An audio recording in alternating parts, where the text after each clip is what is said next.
வணக்கம் and welcome to shanthastable. இன்றைக்கி வந்து உங்களுக்கு நான் ஒரு வெஜிடபிள் ஸ்டூ செய்து காட்ட போகிறேன். ஸோ அதுக்கு முதல்ல கிழங்கு ஒரு 7-8 கிழங்கு, அப்புறம் வந்து ஒரு 4 கேரட், இது வந்து நான் இப்போ வேக வைக்கிறேன். ஒரு மூடி போட்டு வேக வைக்கலாம். உருளைக்கிழங்கு வந்து ஃபுல்லாக வேகணும், முழுசாக வேக வைக்கணும் உருளைக்கிழங்கு. ஆனால் கேரட் வந்து ஒரு ஹாஃப் பாயில்டாக இருந்தால் போதும். ஸோ அதனால் முதல்ல நான் இதை கொஞ்சம் வெட்டி பார்ப்போம். வெட்டுப்படுது. ஸோ இப்போ நான் அந்த கேரட்டை மட்டும் முதல்ல நான் வெளியில் எடுத்துடுவேன். அதுக்கப்புறம் உருளைக்கிழங்கு முழுசாக வேகும் வரைக்கும் அதை அதிலே விட்டுறலாம். ஓகே, இப்போ பாருங்கள், வெஜிடபிள் ஸ்டூ செய்கிறதுக்கு தேவையான அத்தனை பொருட்களும் நான் இப்போ தயார் பண்ணி வச்சுருக்கேன். இப்போ இது வந்து நாங்கள் வேக வச்ச உருளைக்கிழங்கு. இது பாருங்கள், நான் ரவுண்டாக கட் பண்ணியிருக்கேன். அப்புறம் வந்து கேரட் பாருங்கள், இது வந்து ஸ்லாண்டாக வெட்டியிருக்கேன். ஒரு லீக்ஸ் எடுத்திருக்கேன், அந்த லீக்ஸ் வந்து ஸ்லாண்டாக வெட்டியிருக்கேன். இந்த 2 பெரிய வெங்காயம் வெட்டி வச்சுருக்கேன்.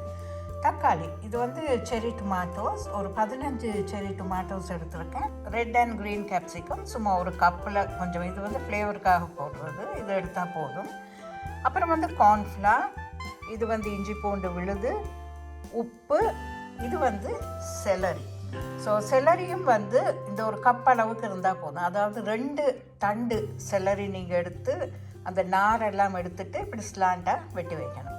எங்களுக்கு வந்து பட்டர் ஒரு 100 கிராம் வேணும். மிளகு, அப்புறம் வந்து பெருஞ்சீரகம், அதாவது ஃபெனல் அண்ட் பெப்பர், இது 2 வந்து நீங்கள் என்ன செய்யணும், அரைச்சி பவுடர் பண்ணி வச்சுருக்கணும்.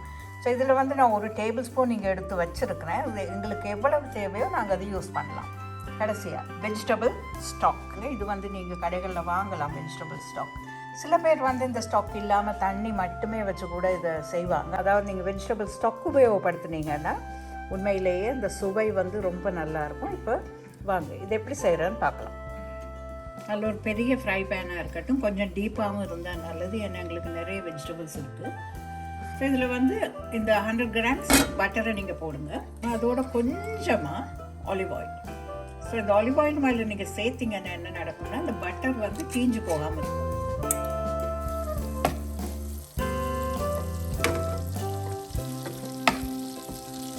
இதுக்கு நல்ல ஒரு ஃப்ளேவர் கொடுக்கறதுக்காக 2 துண்டு கருவேப்பிலை சேர்த்துக்கலாம்.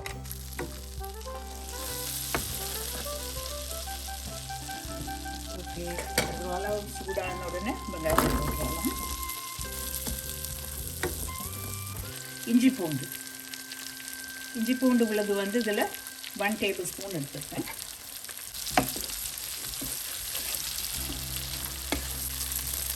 இதுக்கு தேவையான அளவு கொஞ்சமாக உப்பு.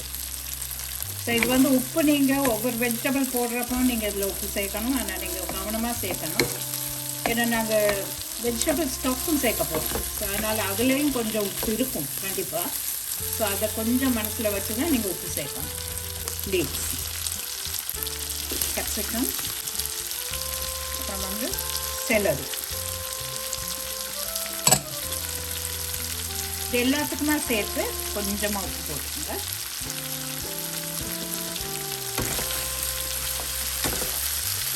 So this is a very healthy dish.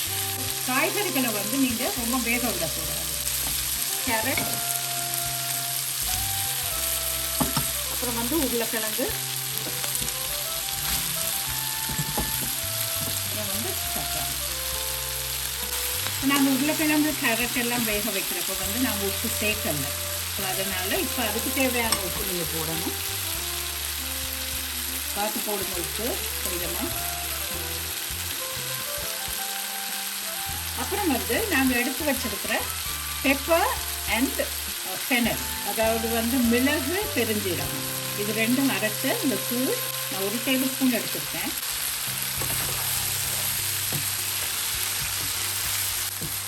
ரொம்ப ஹை ஹீட்டில் வைக்காதீங்க, ஒரு அளவு ஸ்லோ ஃபயரில் இருக்கட்டும்.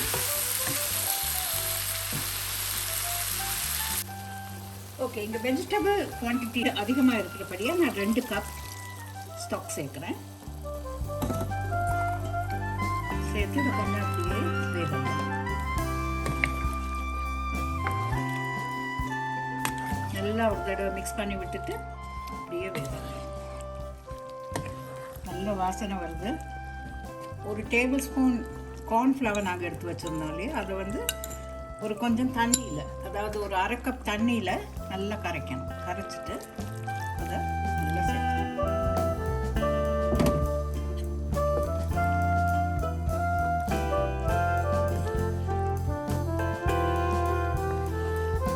ஆக்சுவலாக இது வந்து ஸ்டூ வந்து ஒரு இங்கிலீஷ் ரெசிபி. ஸோ இது வந்து ரொம்ப டூ ஸ்பைஸியாக வந்து இது இருக்காது. நம்மளுடைய டேஸ்ட்டுக்கு என்ன தேவையோ அதை வந்து நாங்கள் இதில் கொஞ்சம் ஒரு அடிஷன் போட்டுக்கலாம். ஸோ இதில் வந்து இப்போ நான் கொஞ்சமாக சில்லி ஃப்ளேக்ஸ், இது உங்களுக்கு ஆரம்பத்தில் நான் சொல்லலை, ஆனால் இப்போ நான் கொஞ்சம் இது சேர்க்குறேன். இதில் பாருங்கள், சில்லி ஃப்ளேக்ஸ். ஸோ யூஸ்வலி ஸ்டூ வந்து எதனோட நீங்கள் சாப்பிட்றணும்னா பிரெட் ஆர் பன், அதுதான் இதில் காம்பினேஷன் இருந்தால் நல்லாயிருக்கும். இப்போ டயட் பண்ண விரும்புகிறவங்க கூட இந்த ரெசிபி நீங்கள் சூஸ் பண்ணிக்கலாம். ஆனால் ப்ரெட்டோ பன்னோ சாப்பிட்றப்போ வந்து நீங்கள் நிறைய காய்கறிகளோட ஒரு ஸ்லைஸ் ப்ரெட்டோ அப்படி இல்லைன்னா ஒரு சின்ன பன்னோ நீங்கள் சாப்பிட்டா நிறைய காய்கறிகள் வச்சு சாப்பிடும்போது நல்லா வயிறு நிறையும். ஸோ இது இப்போ ரெடி ஆயிடுச்சு பாருங்கள். கார்ன்ஃப்ளவர் போட்ட உடனே திக்கன் பண்ணிடுச்சு. இந்த அளவில் இதை நிறுத்தணும். ஸோ அடுப்பு ஆஃப் பண்ண போகிறேன். இதை வந்து இதே பேனில் நீங்கள் விட்டுறக்கூடாது. விட்டால் அந்த பேன் சூடாக இருக்கிறதால இன்னும் சீக்கிரமாக திக்கன் பண்ணிடும். ஸோ அதனால் இதை வந்து உடனடியாக நீங்கள் இன்னொரு டிஷ்ஷுக்கு மாற்றணும். இப்போ வந்து இதுக்கு நாங்கள் ஃப்ளேவர் நாங்கள் போட்டுக்கிறோம் வந்து பெப்பரும் ஃபெனல். ஸோ ஃபெனல் வந்து எனக்கு வீட்டில் இருக்குது. கார்னிஷ் பண்ணுறதுக்கு நீங்கள் சாப் பண்ணி போடணும். shanthastable எல்லாரும் சப்ஸ்கிரைப் பண்ணுங்கள். அப்படி சப்ஸ்கிரைப் பண்ணுறப்போ அந்த பெல் பட்டனை மறக்காமல் கிளிக் பண்ணுங்கள். This is a very good recipe. எல்லாருமே